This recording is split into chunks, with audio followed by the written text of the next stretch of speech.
Hi guys, Sunday சமையல் வாங்க போகலாம்.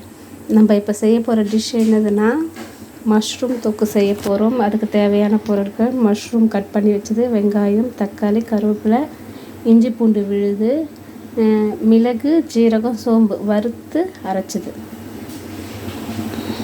வானலியில் கொஞ்சம் எண்ணெய் ஊற்றிக்கிட்டு பட்டை லவங்கெல்லாம் போட்டு நல்லா இது பண்ணிக்கலாம். நல்லா காஞ்ச உடனே வெங்காயம் போட்டுக்கலாம். வெங்காயம், கருவேப்பிலை போட்டுக்கலாம்.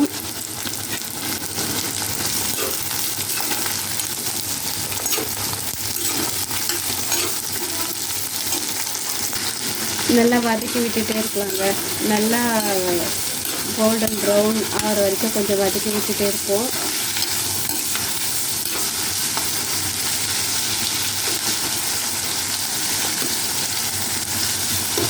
மண் சட்டின்றதுனால கொஞ்சம் வேகமாக வதங்கிடும்னு நினைக்கிறேன். கொஞ்சம் தக்காளி கட் பண்ணியிருக்கோம் இல்லையா, கொஞ்சம் தக்காளியும் அரைச்சி வச்சுப்போம். ஏன்னா கிரேவி கொஞ்சம் நல்லா அதிகமாக கிடைக்கும். அதனால் 3 தக்காளி அரைச்சிக்கிட்டேன், 2 தக்காளியை கட் பண்ணி வச்சுக்கிட்டேன்.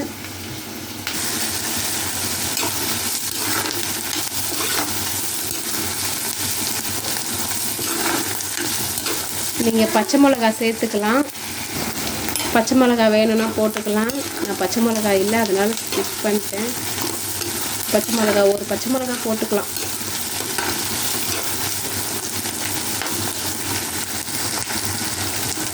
இஞ்சி பூண்டு விழுதை ஆட் பண்ணிக்கலாம்.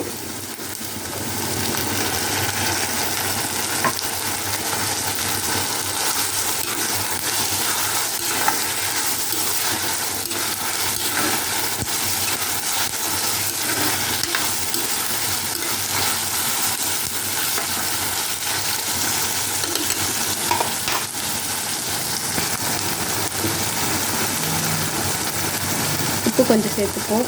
தேவையான உப்பு சேர்த்துக்கோங்க. வேணும்னா கூட அப்புறமா போட்டுக்கலாம், நிறைய போட்டுறாதீங்க.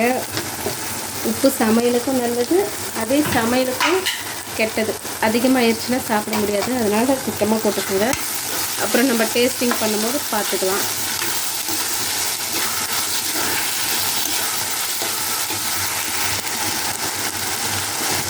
தக்காளி ஆட் பண்ணிக்கலாம்.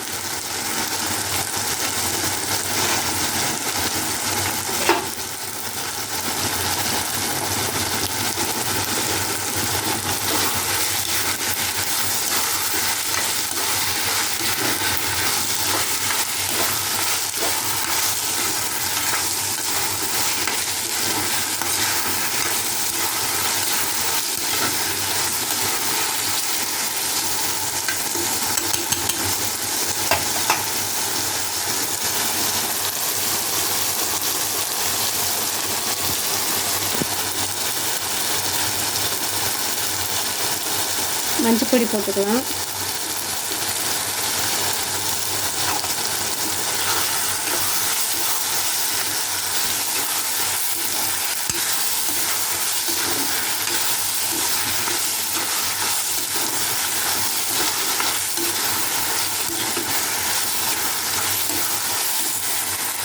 நம்ம தக்காளி அரைச்சி வச்சுருக்கோம் இல்லையா, அதை சேர்த்துக்கலாங்க.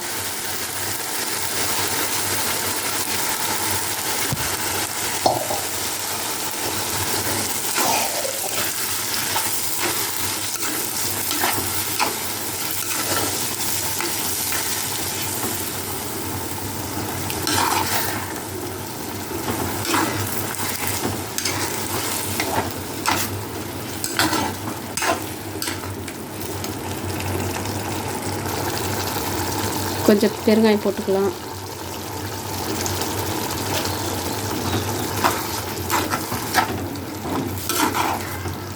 நல்லா ஜூஸியாக வரும் பார்த்தீங்களா? அந்த ஜூஸியாக வரும்போது தான் நம்ம மஷ்ரூமை போடணும். அப்போ தான் அதில் அந்த ஜூஸி போய் அந்த மஷ்ரூம் உள்ளெல்லாம் நல்லா குழம்புல ஊறுறது ஒரு விதம்னாலும், நம்ம வதக்கும் போது போடும்போது தக்காளி சுவை, வெங்காய சுவைலாம் அதில் வதக்குறது, அதிலெல்லாம் ஜூஸி ஊறி அது ஊறுறதும் அதில் ஒரு விதங்க. பார்த்திங்களா, நல்லா ஜூஸியாக இருக்குது. இது தக்காளி அரைச்சி போட்டால் மட்டும்தான் இந்த ஜூஸி வரும்.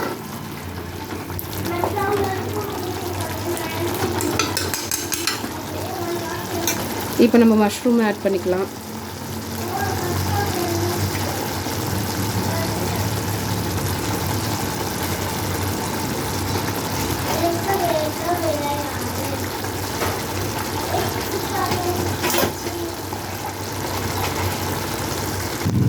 மஷ்ரூம் ஆட் பண்ணிக்கலாம்.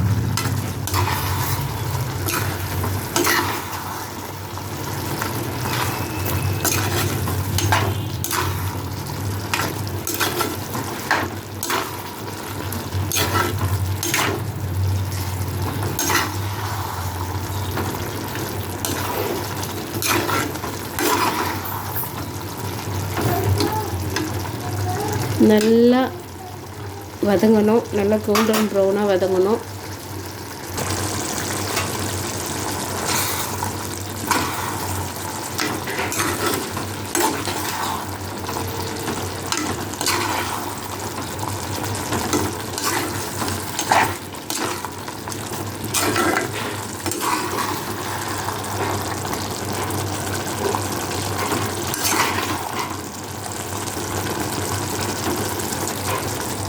கொஞ்சம் மஷ்ரூமை கொஞ்சம் முழுசாக போட பாருங்கள்.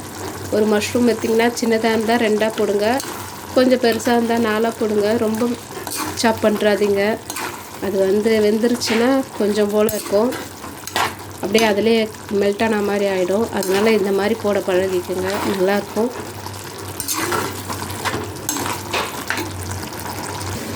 பக்கத்துலேயே சாதம் வச்சிட்டோம், சாதம் வேகலை. பார்த்திங்களா, இது மாதிரி மேலே வரணும். இந்த மாதிரி ஜூஸியாக வந்தால் தான் நம்ம அப்புறமா தேவையான தண்ணி மட்டும் கொஞ்சம் போட்டுக்கலாம். இல்லைன்னா இந்த கிரேவிலேயே இந்த ஜூஸிலேயே வேணுனாலும் விட்டுடலாம். அது உங்கள் வீட்டில் ஆட்கள் பொறுத்து.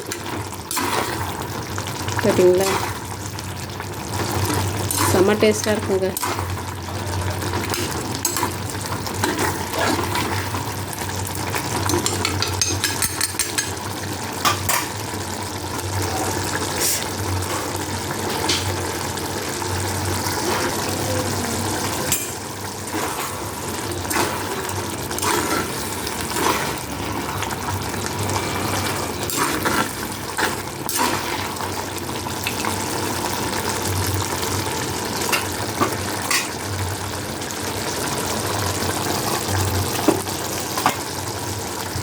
நல்லா வதக்கி விட்டுருங்க. நம்ம அரைச்சி போட்டதுனால அடி பிடிக்க ஆரம்பிக்கும். அதனால் கொஞ்சம் நேரத்துக்கு அப்புறம் நல்லா கிண்டி விட்டுட்டே இருங்க. இப்போவே இவ்வளோ வெயிலுங்க, பார்த்திங்களா, செம்ம வெயிலுங்க இப்போவே. இன்னும் பங்குனி மாதம்லாம் எப்படி இருக்குமோ தெரியலீங்களே. சித்திரை மாதம் வெயிலெல்லாம். மிளகாய் பொடி சேர்த்துக்கலாம். உங்கள் காரம் எவ்வளோ தேவையோ, நம்ம அதிலே மிளகு போட்டிருக்கோம் இல்லையா, போட்டு அரைச்சிருக்கோம் இல்லையா, அதனால் காரம் தேவையான அளவுக்கு போட்டுக்கோங்க. வரது வெயில் காலம், நிறைய காரம் சாப்பிட்டோம்னா அப்புறம் வயிற்றுக்கு சேராது.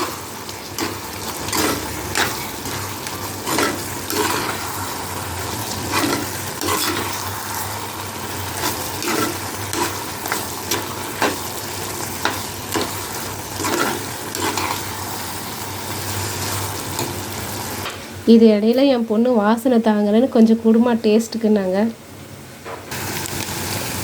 லைட்டாக மட்டன் பொடி கொஞ்சம் லைட்டாக போட்டுக்கோங்க, நல்லாயிருக்கும் டேஸ்ட்டுக்காக. வாசனை சூப்பராக இருக்குங்க.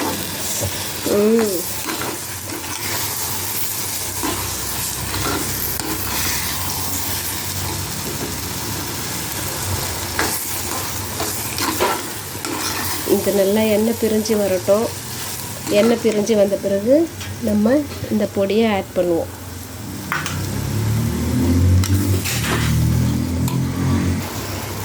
லைட்டாக வேணும்னா தண்ணி ஆட் பண்ணிக்கோங்க. உங்களுக்கு வேணும்னா தண்ணி ஆட் பண்ணிக்கலாம், இல்லைன்னா அந்த தொக்குலேயே நீங்கள் மேனேஜ் பண்ணிக்கலாம். எங்கள் வீட்டில் இது செஞ்சால் சீக்கிரமாகவே காலி ஆகிடுங்க, அதனால் நான் தண்ணி ஆட் பண்ணிக்கிறேன். இப்போ தான் கொஞ்சம் எல்லாருக்கும் கிடைக்கும்.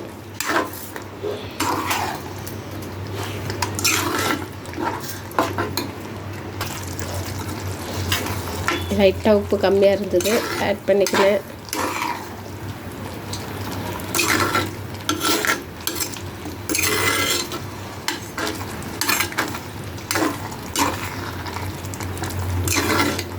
நல்லா கறி தொக்கு மாதிரி இருக்குங்க, சாப்பிட்டா நல்லாயிருக்கும்.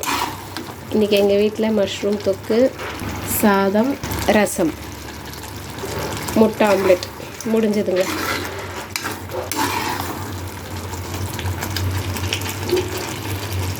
நல்லா கிண்டி விட்டுட்டே இருங்க, அடி பிடிச்சிட போகுது.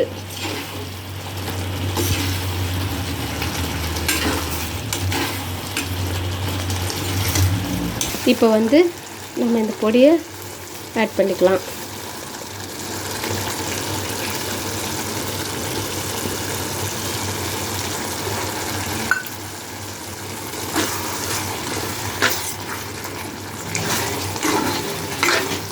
அரைச்சி வச்சுருந்தாங்க இல்லையா, கொஞ்சம் மிளகு, ஜீரகம், சோம்பு, இது மூணுமே நல்லா வறுத்துட்டு மிக்சியில் ஃபைன் பொடி ஆக்கிட்டு லைட்டாக ஆட் பண்ணிக்கலாம்.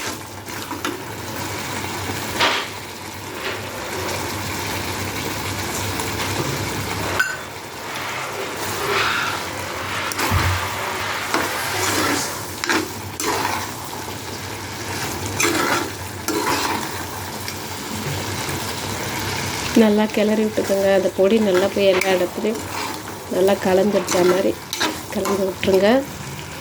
இது போல் நல்லா எண்ணெய் பிரிஞ்சு வரணும் கிரேவியில்.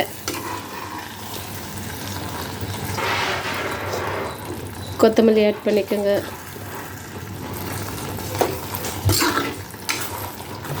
அவ்வளோதாங்க, கிரேவி முடிஞ்சுது. அவ்வளோதாங்க காய்ஸ், மஷ்ரூம் கிரேவி ரெடி. நீங்களே செஞ்சு பாருங்கள், செஞ்சு பார்த்துட்டு எப்படி இருக்குன்னு சொல்லுங்கள். பாய்.